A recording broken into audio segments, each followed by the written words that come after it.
Hello everyone, welcome back to another episode of Irreplaceable, and I am your host Ira. Let me start off a bit by telling you what Irreplaceable is all about. Like the name stands, Irreplaceable is about finding yourself and being that version of you that is irreplaceable. The advice I give you here is irreplaceable. This is a self-help platform where you discover yourself through navigating the world and being in reality. I'm not going to sell you dreams. I'm not going to sell you hopes. I'm going to let you know about your present condition and the kind of world we live in, because every new generation needs new advice. So if you are my Gen Z millennial brothers and sisters, I'll help you navigate through your 20s. I'll give you teenage advice so that you don't make the mistakes that I did. If you're someone who's just starting college, this is for you. If you're someone who needs an older sister advice from someone who's been there, done that, I'm the one for you. So welcome to Irreplaceable and make yourself irreplaceable. I'm open to all types of questions, topics, and suggestions that you need your help with. So drop your comments below and maybe we'll pick up your topic next time and I will help you in my videos, through my videos, letting you know what you can do for a particular problem. So drop them down below and let's get started. And follow me on Instagram, Twitter, and YouTube. I'll put all the links down below. I'm also on Spotify if you want additional content, more podcasting, and everything audio. So there are more episodes that are not on YouTube, on Spotify. So check them out. Episodes every Monday, Wednesday, Fridays. Good things take time.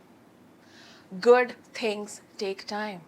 How many times have we constantly heard this statement growing up and be like, yeah, mom, whatever, I get it. Good things take time. It's going to take patience. It's going to take efforts. But we live in a fast-paced environment that doesn't wait for nobody. The world of the internet, the world of now, does not wait for anybody. Everything has a sense of urgency. Everyone wants everything now.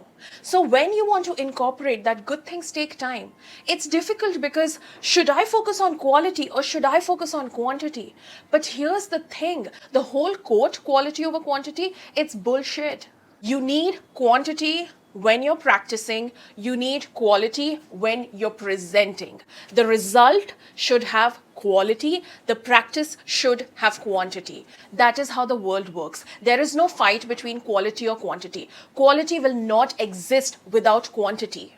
It's very frustrating when you're a 20-something. You feel like you have limited time. You're in your youth. This is the time when you have maximum amount of energy. And you want to put so much into your goals because you have to prove so many people. You have to get so much done. So you're literally rushing through time. And you're like, I want to do this also, and that also, and this also, and that also. That it's so overwhelming that you end up burnt out. So it is so difficult to have patience, and the younger you are, the less patience you have because you want to achieve all these things. You want to get these things done. So how can I focus that good things are going to take time? What guarantee, what assurance do I have that good things are going to come and good things are going to take time?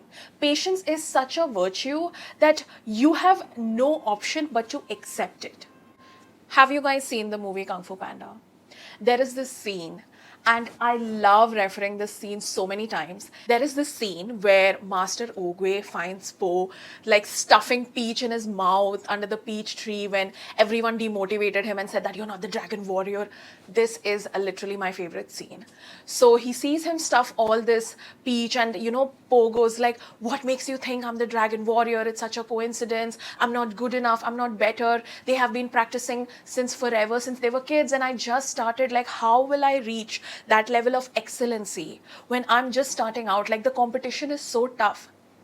The competition is going to be there forever. You think kids who are born right now do not have competitions? They'll have it much hard in the world because you're thinking that all the opportunities are taken. I should have been born when this happened. I should have been born when people were buying properties. I should have been born when, the war just ended. I would have had a better economy. Yes, you can compare with the past all you want, but that's not your reality. Your reality is, given the current circumstances, what can you do? Just like Po, you cannot force things to happen, but you can do your best. The system, it's always unfair. Life is always rigged. So you still have to give your best. That much time is going to pass anyways. Are you going to sit and sulk, or are you going to do something? Something is better than nothing. You need to have that patience with yourself that eventually, with much practice and time, you're going to get there. And that's what Master Oogway told Po. He said that I cannot force this peach. Okay, he took a seed of the peach tree and he threw it on the ground, and he said, I cannot force when the plant blossoms. I cannot force when the tree will grow. I cannot force it to give me either flowers or fruit, or give me a kind of fruit that it doesn't even produce. Patience is something you just have to deal with. Yes, time does not wait for anyone, but you have to wait for time. If something is going to take some time, you need to sit it through. You need to constantly do your thing, achieve mastery, and let time just compound. The thing about skill, the thing about money, the thing about talent is you just have to let it compound. You have to constantly be at it. Just keep doing till it eventually compounds to a point where, boom, success. No one is an overnight success. No one is an overnight sensation.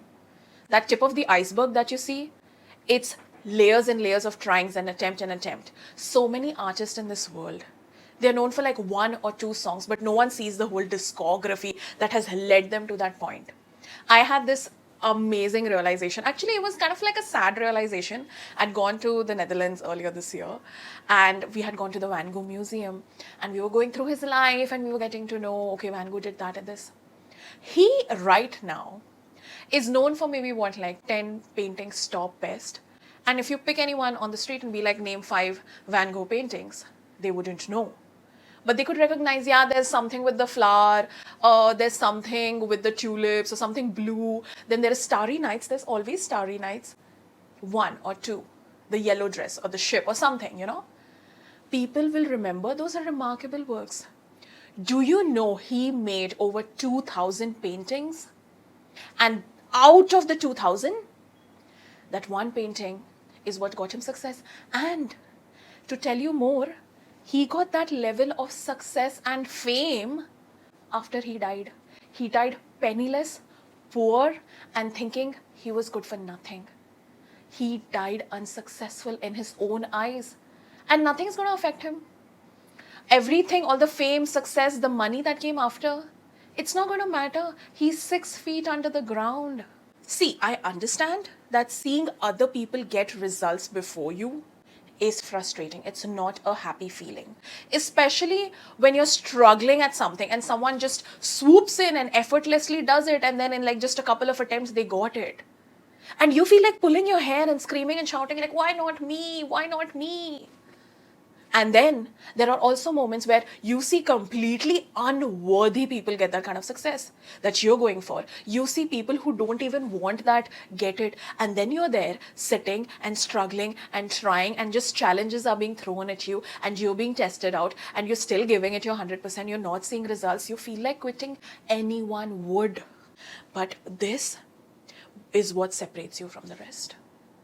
When you're that close to giving up, when you're that close to quitting, that's a test. You need to flip and say no and still keep moving. Let me ask you a question. Would you rather have immediate fame and success that you're not prepared for, and it's going to happen just like, it just happens, okay, like a 15 minutes fame sort of a thing? Or would you have a gradual legacy? What's better? Think about it. Because a lot of times when you see in the media, look at stories of people who have gotten immediate success. The quicker the rise, the quicker the fall. It doesn't stay for long because they weren't ready for it. But when you're someone who's constantly going at it, doing it, trying to build a legacy, trying to build a foundation, manifesting it in the right direction and waiting, it's going to happen, I'm ready for it, I'm ready for the next step. That gradual success is much more rewarding because it goes higher, it's linear, it'll reach a peak, and then you have the perseverance to stay at that peak. You don't want to be a one-hit wonder. Again, let me ask you another question. Do you want to be a one-hit wonder, or do you want to be remembered for your legacy? Do you want to be remembered for your work, for the contributions you have made, for the things you've done, or do you want to be remembered for that one thing you did once and then could never repeat it again? It is our biggest fear that, oh, maybe I peaked. Oh, maybe that was the best I ever had. But no, People who are always at it, they have that stubbornness to them that helps them stay there. So when you're stubborn with your work and when you believe in your quality so much that this is meant for me, this is my thing, your chance of staying there is higher because you have a fighting spirit. And that's how talent tests us. The truly talented ones, mixed with a bit of hard work, will stay for longer. Do not fizzle out like a firecracker. Do not pop like a soda and be out. Stay there. Settle there. And take it as it is. The people I know in the industry, pick any, the ones who are the most successful ones, knew the next steps that were coming after. Because they were mentally prepared for the challenges that level would bring.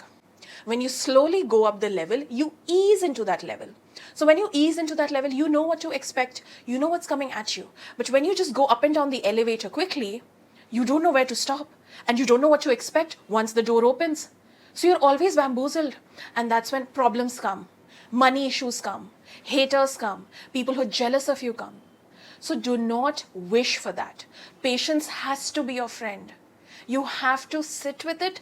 It's uncomfortable, but once you develop this skill, you will be thankful to yourself for the rest of your life. Trust me, I'm dealing with it. It's very frustrating. It's very frustrating to sit there and wait your turn while others just keep going, keep going, keep going. It's difficult to see others get things that you want for. People would naturally be jealous. It is fine. It is only human. But you need to really believe so hard in yourself. Be such a cheerleader that even though no one sees the value in your work, you do. You know what you bring to the table. Because if you do not see the value in yourself, it will be very difficult for you to sell yourself to other people. Why would anyone else be your fan if you're not your own fan? Why would anyone else believe in you if you don't believe in yourself? So you need to have that level of conviction that yes, it's me, I'm the chosen one. So start with impressing you. Start impressing that inner critic. Start polishing. And start getting ready for bigger things. Open yourself up to different sort of horizons. Go slowly, go big, but keep going. There should be no stagnancy. That is real growth. I have so many examples of people. If they would have quit, we would not have legends right now. Like, they kept on going even though they flopped. And that's the thing. Ultimately, people will remember you for your success. No one remembers failures. Literally, ask your friends, what is your biggest failure? They may know, they may not know. But ask them, what's your biggest success? They know. Ask that to your family, what's your biggest failure? And then ask them, what's your biggest success? Do this social experiment. I did it. I found my results. You go and ask. Ask yourself. You will be able to remember the happy things and the happy moments because people normally do remember those things. That one remarkable thing will always stay with you. That's your North Star. Do you know Shakira's first 2 albums flopped? And it literally was putting her on the edge of bankruptcy. And then after her 3rd album, she still did not receive success in Colombia. She wasn't a Colombian star. She became an international star first and later did her country see the worth in her. And that's how she became a global superstar. Beyonce, oh my God. Beyonce literally, oh my God. Beyonce, after leaving Destiny's Child, when she released her first album, she was criticized heavily and people didn't see her talent. And then after a while, people like sort of got in the idea, okay, fine, she's going to go separate. And that's how she became Beyonce. Like that was the beginning. Imagine if Beyonce quit. Lady Gaga's Art Pop. Imagine like having constant fame and success and being at it. And then she released Art Pop. And I remember when Art Pop was out, I loved it. But the vision was kind of like weird. But then I kind of get it. But it flopped. And then later, it became a cult classic. There are so many examples. I could go on and on. You don't want to listen about the music industry? I'll tell you about authors. Emily Dickinson, the kind of poems she would write, her works, they were heavily edited. And not a lot of them saw the light of day. It was after her death that her sister published them. And she became literally America's treasure. Like she's at that level, she does not even know how successful she was. She spent her entire life depressed. Kafka, dude, like, oh my God, please, like, if you don't know about this guy, research. He died thinking he was a failure and that his dad hates him. His works are literally, oh my God, like treasure. So if you're an artist, if you're an entrepreneur, if you're doing something that's not the norm, that's different, that's revolutionary, remember the path of revolution is not an easy one. So if you have picked it, if you're the chosen one, you need to have an attitude that's different. You need to have the attitude of the chosen one. You need to be so exceptionally aware. Be exceptional. You have to think exceptional, act exceptional. To be exceptional, you have to think exceptional, act exceptional. You cannot be an ordinary person expecting excellence. Okay? So you need to know that growth takes time. It's not going to be immediate. So if you want to do something legendary, it's going to take time. Remember, good things take time. Do not give up. Keep believing in yourself. Keep going at it. If you like this episode and more such of my content, please give me a like. And if you want to discuss more topics, if you need advice on something, you can drop them down in the comments below. And I will hopefully, definitely pick it up. And don't forget to subscribe. That's all for today's episode. Bye.